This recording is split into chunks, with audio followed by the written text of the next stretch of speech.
Hello everyone, welcome back to my show, The Interview. I'm your host, Susan Lee MacDonald. Art is all around us, wherever we go. And artists communicate their thoughts and creativity with their various media to the rest of the world. Now, today's guest is a young artist that when he debuted onto the art scene, he got an immediate spotlight shone on him because of his great artwork. We're going to get to meet the special Ahn Da-bin.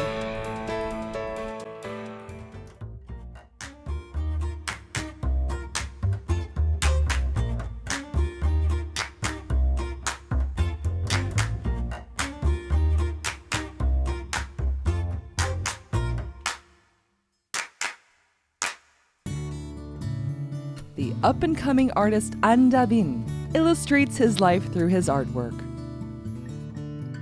An artist who has partial red-green color blindness, he created a customized palette, an array of colors projecting a serene atmosphere that is unique to his art pieces. Ahn Da-bin, the son of a top actor father and sculptor mother, he has held solo exhibitions with great success and is garnering attention in the art community. Despite having picked up painting at a later age than his peers, he has demonstrated raw talent in painting in Korea and in the US. Stay tuned to meet the artist Ahn Da-bin and learn more about his artwork and life story.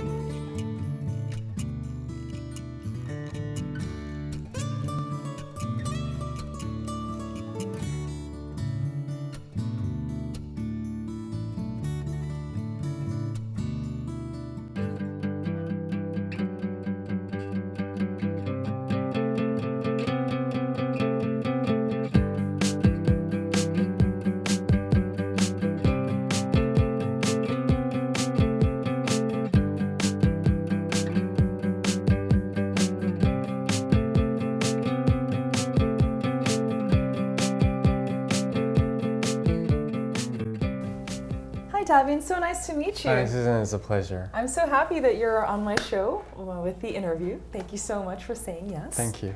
And we are here in your studio, yes? Right. Yeah, so tell us a little bit about what you do here in your studio. I was actually going to work here, my own paintings, but I ended up teaching students here rather than doing my own work because I thought it was most comfortable working at home. Yeah, so I've been currently teaching students here. Okay, so what types of things do you teach your students? I'm guessing that they're art students, yeah? Right, but they come from various fields. They do not have any relationship to art, so they're mostly first-timers, and I'm doing my best to get their interest. So how did you get these students together? SNS. So as soon as I started SNS, I just threw out a question of whether people had interest of learning art, painting, if they haven't yet done it before. And I've got a lot of good responses from many people actually. So that's how everything began. Oh, I wish I had found out about it. I would love to learn painting. So, Da-bin, I'm curious. We're here in your studio space, and you also use this space to teach students. And I see that aside from your own lovely artworks, we've got some other ones that don't look like your style of painting. Are these yours or your students behind us? These are my students, and they are, some people might notice because those paintings are from famous painters of past. So they're reproductions of famous ones, yeah. Interesting. Because they're all first-timers, as I said, and when I first learned how to paint, there were a lot of, I would say, boring curriculums, and I would eliminate what was boring for me and what was fun.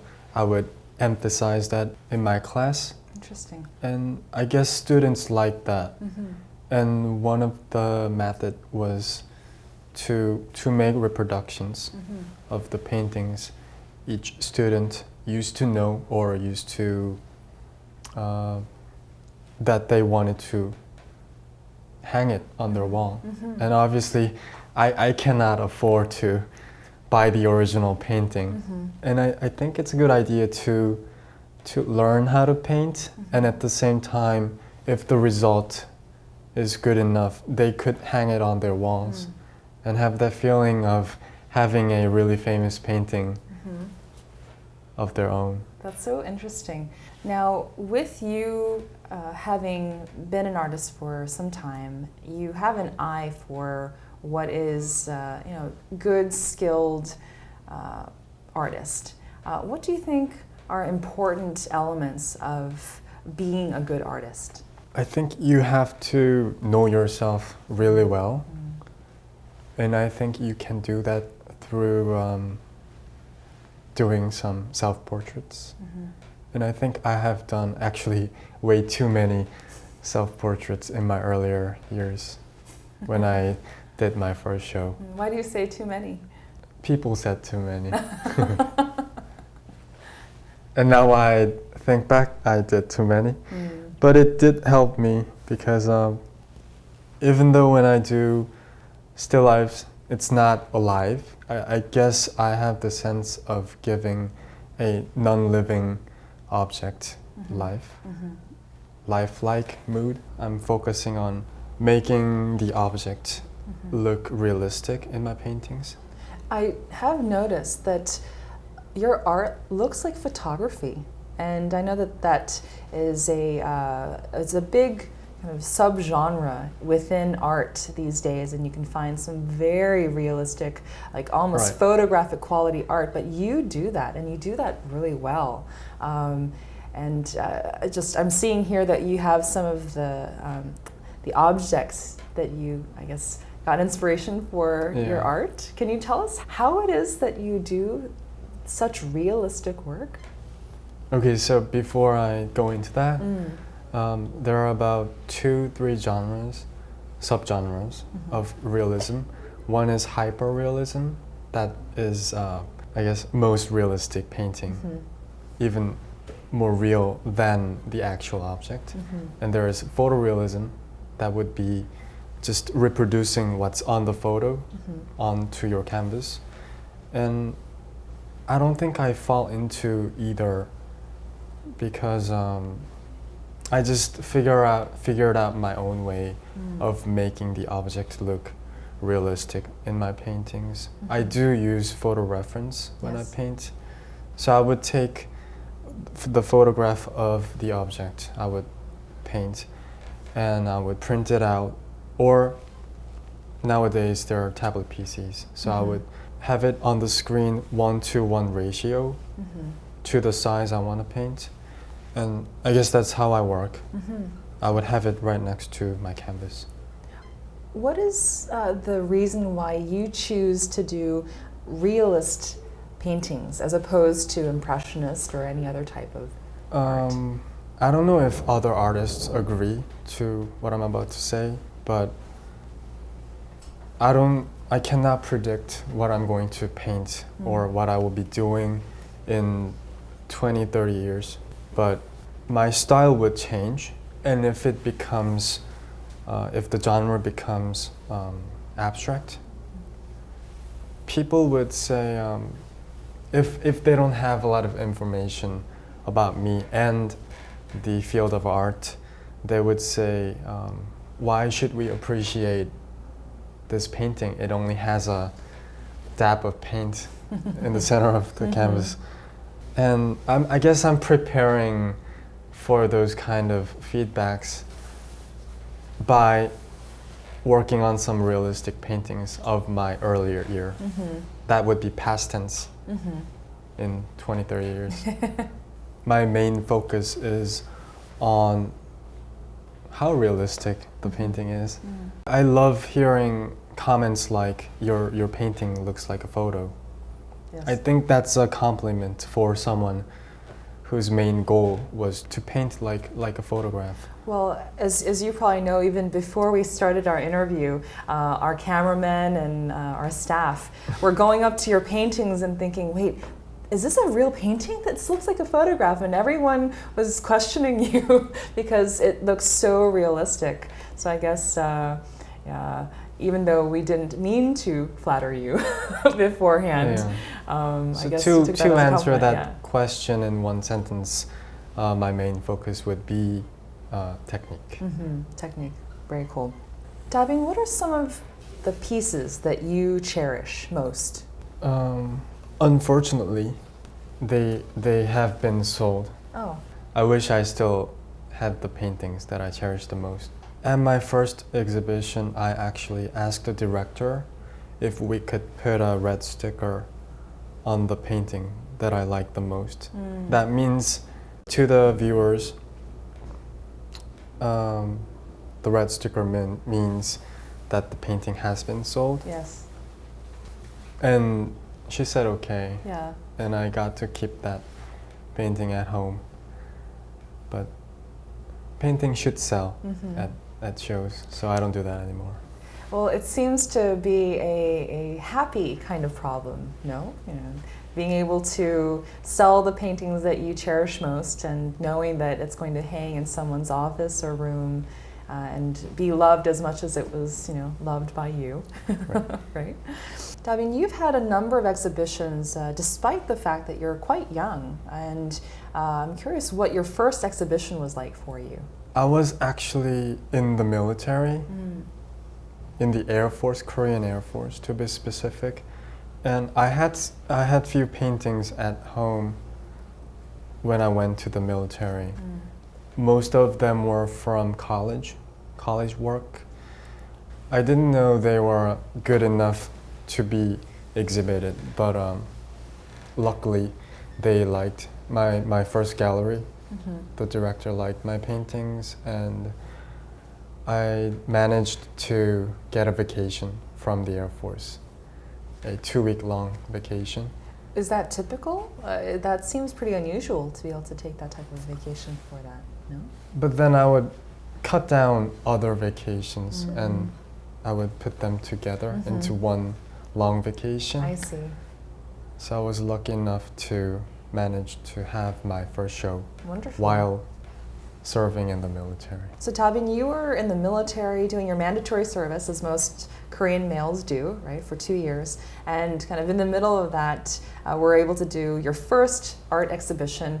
I'm curious how people were able to find out about the fact that you were an artist, and how did that come about for you to have your first exhibition in the military? Before I went to the military, I put up all the images on the internet so that everybody could look at my paintings. Although I'm not, I wasn't in Seoul at the moment.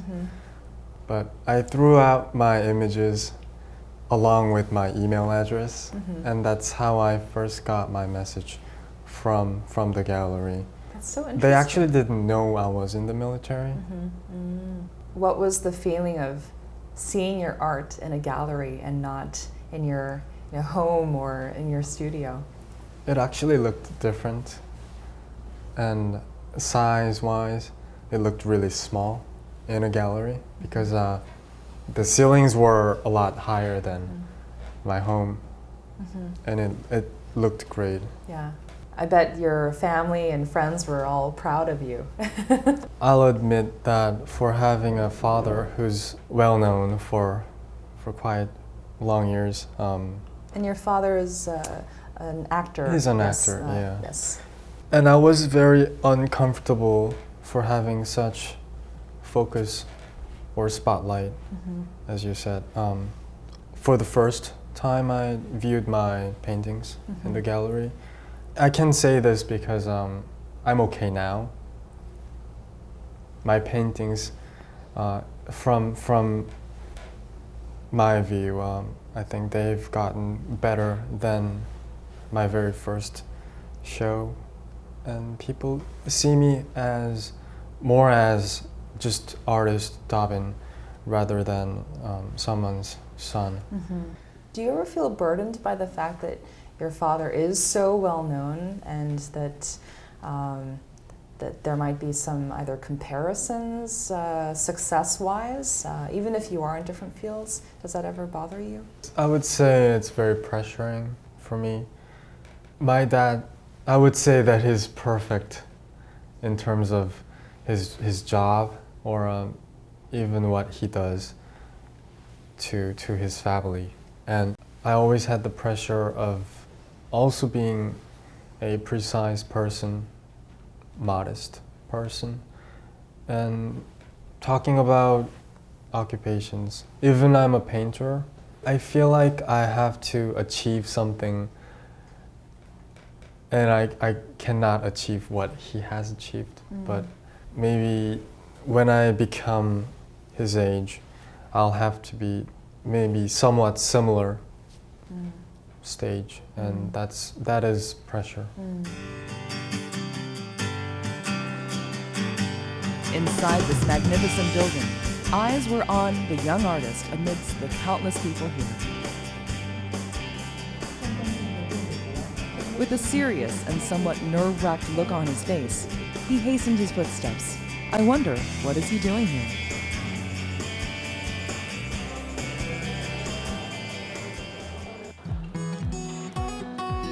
This is the day when his artwork is to be unveiled to the world. This is a major international fair held annually to present artwork brought from around the globe. Each year, it welcomes countless visitors of all ages. After all, it isn't every day that we get to see originals of famous art pieces, right?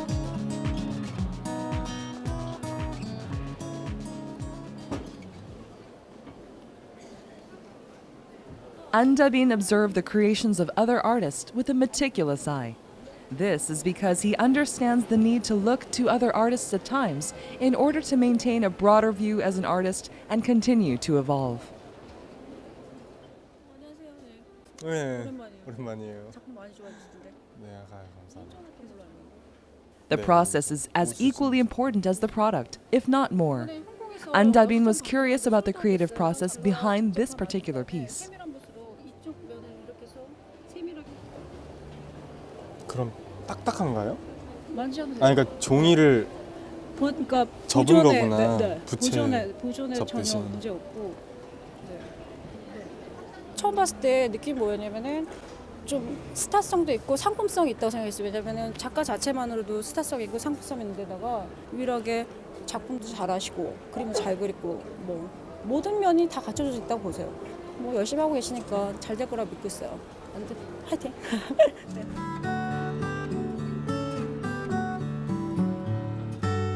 Ahn Da-bin's artwork is now finally revealed, setting inside the modern booth, surrounded by warmth.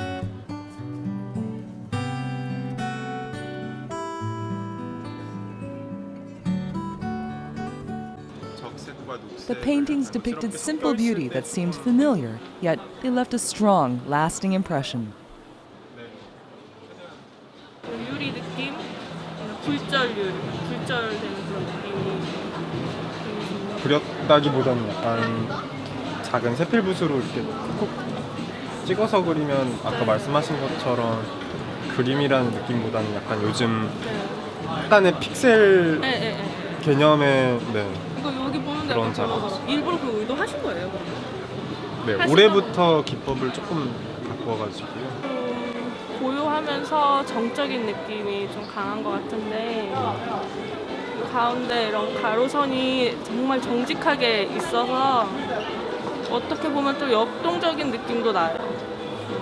굉장히 사실적으로 그리셔서 전 처음에 사진인 줄 알았거든요. 좀 단순한데 좀 고급스러워 보여서 이번 전시회 분위기랑도 굉장히 잘 어울리는 것 같아요. During his creative process, Ahn Da-bin portrays the familiarities in life rather than striving for extravagance in order to truly communicate with the people. His artwork is easy to approach for even those who are not familiar with art, and they illustrate their creators' superb artistic talent and techniques.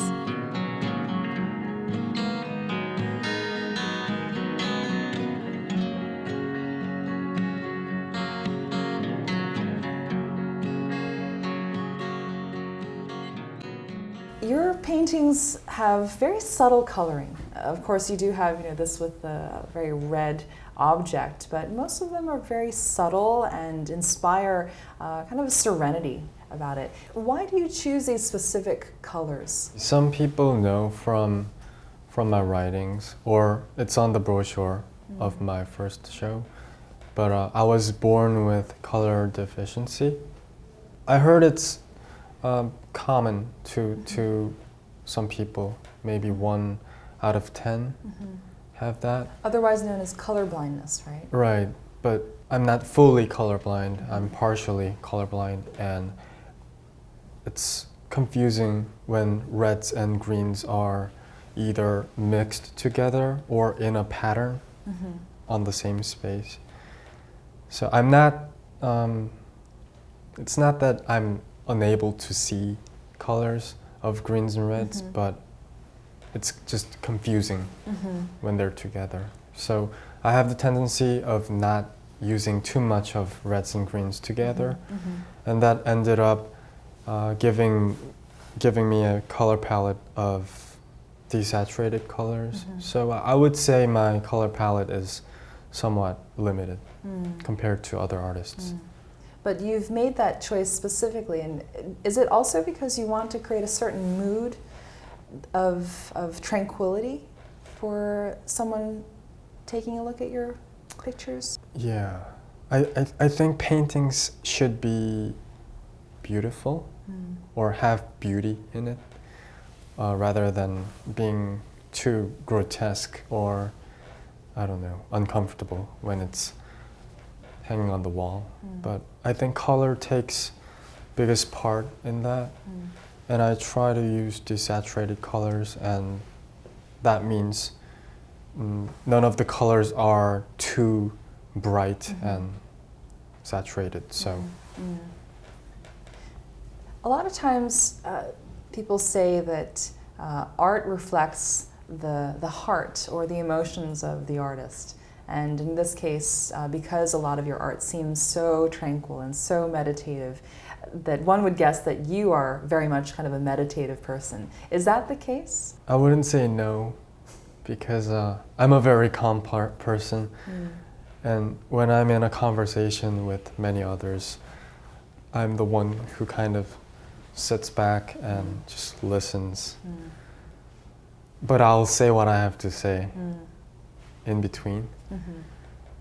But I'm very much alike to the mood of my paintings. With the emotion that you might try to convey, is there a way in which you paint that you think that your emotion can be conveyed? I guess that could be done through the placement of the object or of me when it's self-portrait.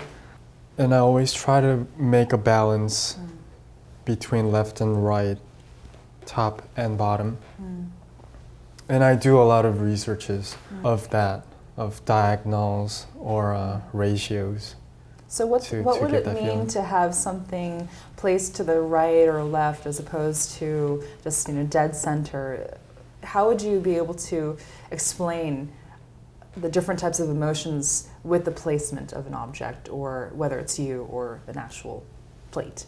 In my opinion, I think when it comes to still lifes, having the object at the center of the painting just makes the viewers to feel calm, comfortable. But if the object was on the right or left, leaving one side spacious, then it's just not balancing, and that might not make the viewers to feel comfortable. So Da-bin, I know we talked a little bit about how your realist paintings for your exhibition were pretty popular, but I wanted to go over some specific ones. Okay. And we did take a look at this earlier, but I see that this is maybe the inspiration for that painting. Is that right? Exactly. Yeah. And in a daily basis, I would maybe meet a friend, and if there's a mart or a market or department stores around, I would go there, and normally not people of my age would go into sections where they sell dishes. Yeah. But that's my interest. Yeah, very And few I like would- 25, 26-year-olds want to buy pottery or china. I can see that. So But- like dramas or films on TV, they would film one show in advance. So that's the similar idea. I would always have to have one or two objects in advance to going into a new painting. That just makes me feel more secured. Okay. Well, we've got a couple more paintings that I'd love to get your input on. So let's see one of the first paintings here. So here we see a painting, and it looks like there's a corner of the floor. What is that exactly? That is actually what was in my view at home. It was, again, I work from a photo reference, so that's a photograph I took. That's not a photo, that's my painting. And I would look at the photo reference to make my painting. Okay. And I haven't changed much from the original photo. So the shadow casted on the right upper corner was there, and the diagonal that comes down to left lower corner was originally there. And maybe the colors are the part that I changed around to give that mood. So Da-bin, we have another painting, and this is one of my favorites of yours. This is that famous self-portrait series of yours, yes? I mean, this is you, that is you, yes?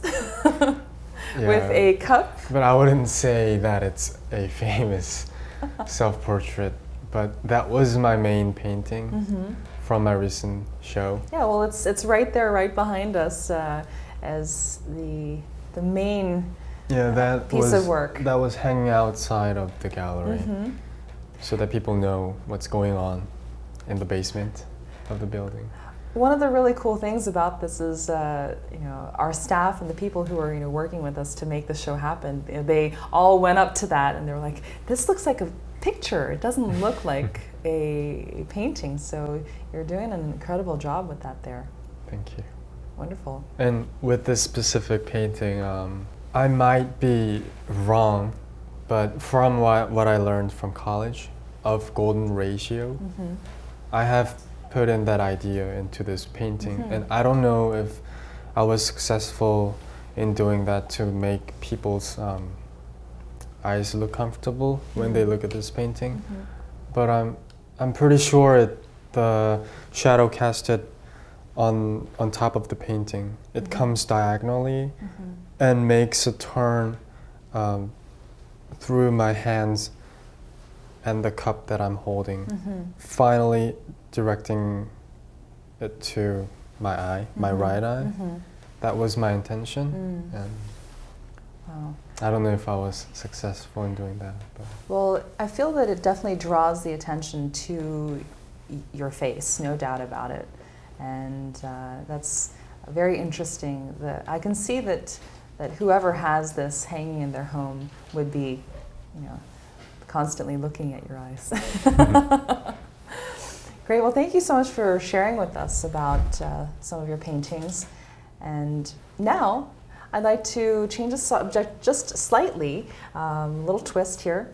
I heard that there's a special secret behind your titles, though. In my first and second exhibition, I would title each paintings differently of their unique style. But then I saw myself titling them to explain about the painting too much. So if a person was looking at one of my paintings, and if they were to look at the title, they would instantly understand what I was trying to say through the painting. Because it was more than just one vocabulary. It was not a sentence, but multiple vocabularies. So that was too much information given out. Yeah, so on my starting on my third exhibition, I started to, if it's my self-portrait, it would be self-portrait 001 and on. And if it was still life, same, 0, 0, still life, 0, 0, 1, and on. And I got that inspiration from Jackson Pollock, the abstract painter. And if I'm right, he titled his paintings by number. I don't know if it applies for entire works of him, but I like the idea of just numbering my paintings. I know that the career of an artist is as long as they want to make it. And you referred to wanting to be an artist for a much longer time to come. But let's kind of backtrack a little bit and talk about, in the past, when did you start to realize that you had a passion for art? Did you realize that you had a gift in art from early on? No, I was actually unable to finish a painting in time when I was in elementary school. I was always unfinished, so I couldn't compare my piece to my friends. So I never knew I had talent in painting. And for having a dad who's an actor, I thought, just like other friends whose goal was to be like their fathers, I thought it was natural for me to become an actor when I grew up. So when I realized that I had talent in art and decided to go to an art school, everything just came really late. Maybe my senior year at high school. So that was a very late decision, but a very good decision at the same time. It seems quite unusual that you decided to choose art because you found out that you had talent in it, quite late. Most people tend to know very early on that they've got a gift in whether it's music or dance and art. So do you feel kind of surprised that this is the life that you've now chosen? I am. Yeah. Because when I applied to college, I got the acceptance as an architecture major. I was always good at doing something with my hands, making, I don't know, models with my hands. So I thought it had to do something with architecture. So I applied as an architect major. And that's at Pratt Institute in Pratt Brooklyn, Institute, right? Brooklyn, yeah. But then I just had a feeling that I wouldn't be so successful even after I finished college as architecture major. So Why? the week, I don't know, I just couldn't picture myself being an architect. But yeah, the week before the first day of school at my college, I went up to the office to ask them if it's possible for me to switch to fine arts, painting major. And they said they had space and they said it was okay. So did you feel relieved when they said that you could change to fine arts? How do you think things would have been different if you had gone on to architecture instead? I don't know. If I was an architect major, maybe my grades were okay, but I probably wouldn't have had that passion in me every time I go into the classes. It actually made it possible for me to graduate both middle school and high school, because art class was what brought up my average GPA. So it's always thankful. But yeah, I'm very comfortable. I wish more people could share this feeling when you paint. Now you've lived away from home for quite some time. You were born in Korea, and you left Korea to pursue junior high and high school in the States. Why did you make that decision, or how did your family help make that decision for you? Because that's really tough for such a young kid to go away alone. Well, that decision, I was, by the way, 12 when I went to the States. And I had to make the decision when I was 11. And obviously I was too young to understand the whole process, and I couldn't imagine myself being in a different country, speaking a different language. different How good was your English back then when you were 11? Really bad. Yeah, because I couldn't pass the level 1 test, if I'm right. But because I was young and my brain was still building up, it was picking up a new language was really easy. I think it took about 2 to 3 months. I was able to listen and speak in English. Writing came just a bit late. But that was how my life in the States began.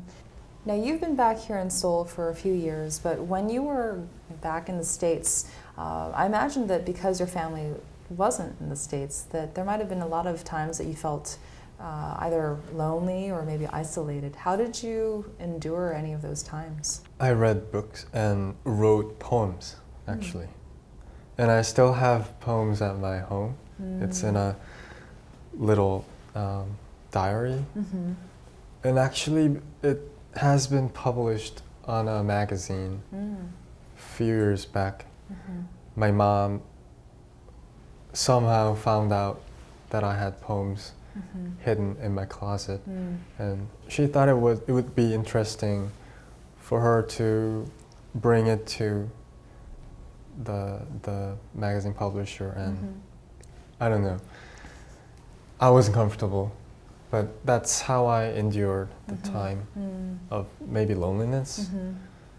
When you're not painting, what do? Do you only paint for fun and work, or do you have other kinds of interests aside from painting? I don't drink. I have very low tolerance in alcohol, so that has always not been my interest. So I use the time to be in a sport. And recently I've got I built interest in bowling. In bowling? Yeah. Yeah, although I'm not in a league, I've been into some competitions. So I'm taking it really seriously and looking at it just more than having fun.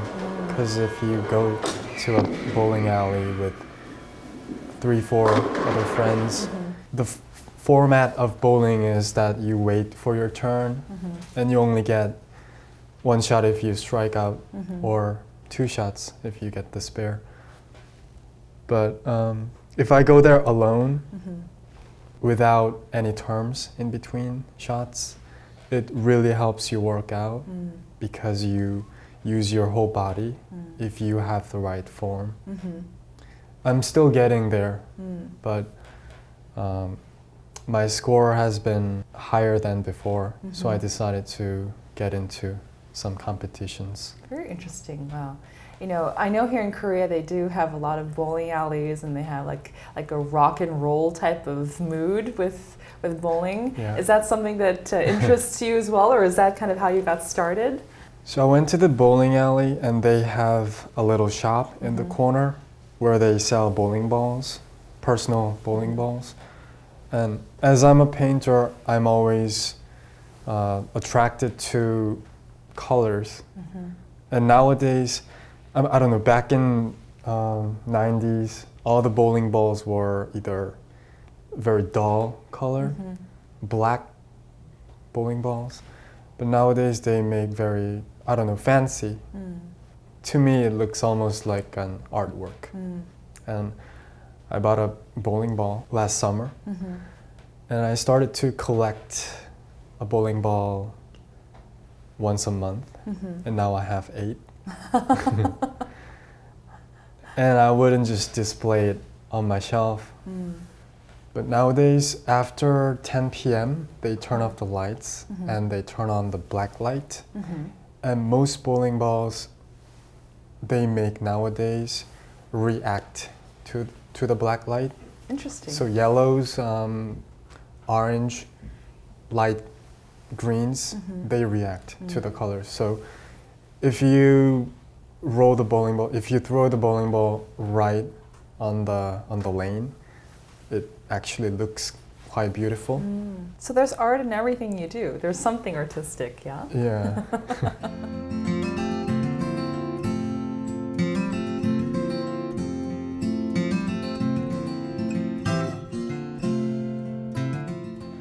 person with color deficiency wouldn't know about their deficiency until they take the test. It's like a little booklet with a bunch of colors put together in a circle. And if you don't have color deficiency, you should be able to read and see all the numbers that's in the packet.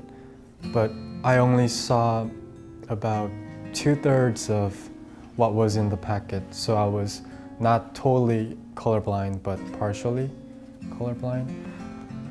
But if it was something that, if it worked as a barrier in order to become a painter, I probably have found another occupation, seek for a different occupation, or simply have very hard time painting. But as you can see, I have no problem painting. I can manage to paint without any hardships. And my most memorable moment was on my first exhibition when my very first painting has found a new owner, which means it was my very first time selling a painting through a gallery, and that was very memorable.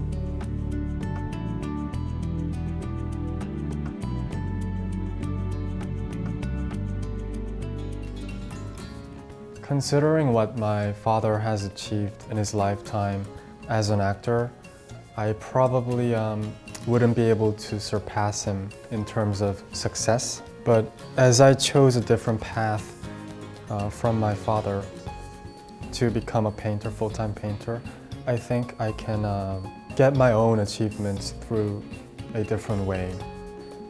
And if it's fame, again, it will be hard to surpass what my dad has achieved. But as a painter, I believe I can be recognized in my own way as a painter.